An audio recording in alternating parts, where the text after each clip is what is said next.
welcome back, builders. Today we're going to be working on the ring and pinion for the front axle on the Dana 30.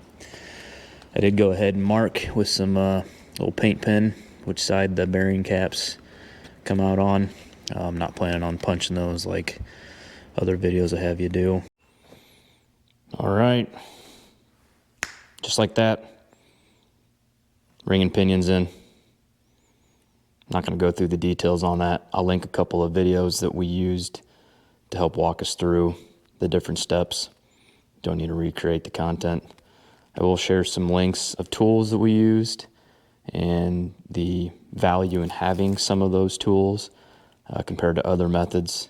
I'll link that in the description and do a short video here just to cover some of that stuff. Hope you guys find something useful. Alright, first tool I'm going to recommend is the clamshell style bearing puller.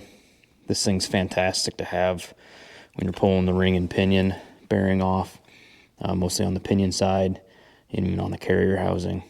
You can probably rent one of these, but picked one up on Amazon relatively cheap. Maybe it's not worth it for a one-time use, but certainly a good tool for us to have, and can definitely loan it out to some friends that may do a ring and pinion change. Next tool we used, the bearing and seal driver. This one's definitely not a absolute need for it, but having this handle on here and the different seal install sizes definitely keep you from damaging that stuff. It comes in a nice little kit, Harbor Freight, different sizes. Did notice that the taper on these doesn't always match up with the bearing races perfectly, so just flip it over, use the back side of it. But definitely handy to have. You could probably rent one of these as well, but if you're ever doing a lot of seal replacement or setting bearing races, definitely recommend having it for the money. Next one, the inner seal for inside the carrier housing.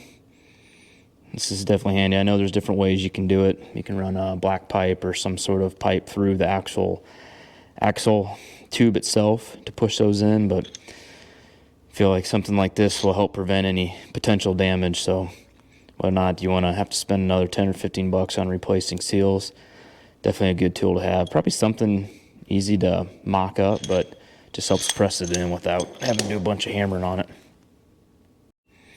Now, I did mention a black pipe. Definitely would be good to have something long that can fit all the way through the axle tube. That's basically what we use to knock out the two inner seals. You just stick it in from the end, find the lip of it, and just hit it with the hammer. Definitely want something like that to get those out. There's probably easier ways, but found that was definitely the easiest for us to punch those out. Other note for knocking out the seals and inner races for the pinion itself, there's some good videos out there. Definitely having a longer, larger diameter punch that can fit through there. We were using just a tiny little punch like this to knock those out. Definitely not a lot of room once you're working inside of the housing itself, but we were able to get them out, but something a little bit longer would have been helpful in that situation. But basically you're knocking out the rear seal with it and the front race, punching those things out. Alright, so not necessarily a tool, but the old pinion nut that comes off of there, you'll want to, see if we can get that in focus, you'll want to grind out the inner lobes on here that act as a lock nut. Grind those out. You'll use that as a setup nut to be able to go ahead and install the pinion to get that correct depth on there for the actual like gear mesh pattern. This way you don't mar up the threads on the new pinion itself. So just grind those out, file it, whatever, but probably can't see well in there. But I did spin this down on the old pinion threads just to make sure it wasn't going to do any damage going on the new one before we used it. But that'll be handy for pulling that in and out in case you got to adjust that gear mesh pattern. All right, last but not least, definitely not a tool either, but a good trick that we picked up that we found on some other videos just to share. Taking the old bearing inner race, knocking off that cage. Basically we just cut right on the little roller line here on both sides, pop all those rollers out, and you get left with the inner race. use that to actually press on the new bearings. So it's a good little trick to have. Hang on to those. You can definitely reuse them, that we've got the right size moving forward.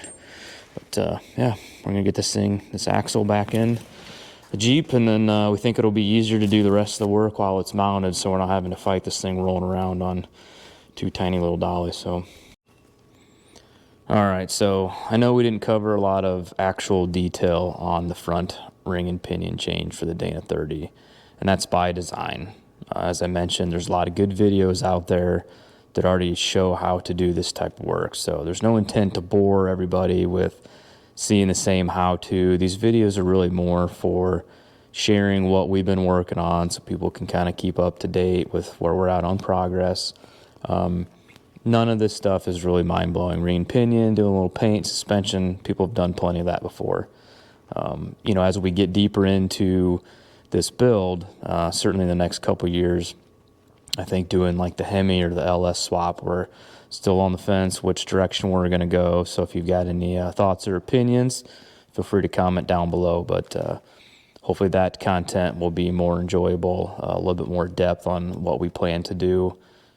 Stay tuned on that. Maybe it never actually happens at all, but you may notice that hasn't been a lot of kid activity in these videos. Some of these more tedious assemblies or modifications, the kids lose interest. So hopefully we can get Brody back out here and Lindsay to help install the axle. We'll be doing the rear ring and pinion on the Jeep while it's on the lift, so we won't be doing that full axle disassembly. We only pulled this one out because we did the truss kit, and welding on it when it's in the Jeep is a lot more difficult, getting a good in-joint weld. So thanks for sticking around. Thanks for watching. I know the kids will appreciate it if you hit the subscribe button. Feel free to like the videos. Don't forget to hit that reminder bell so you can see when new content's uploaded.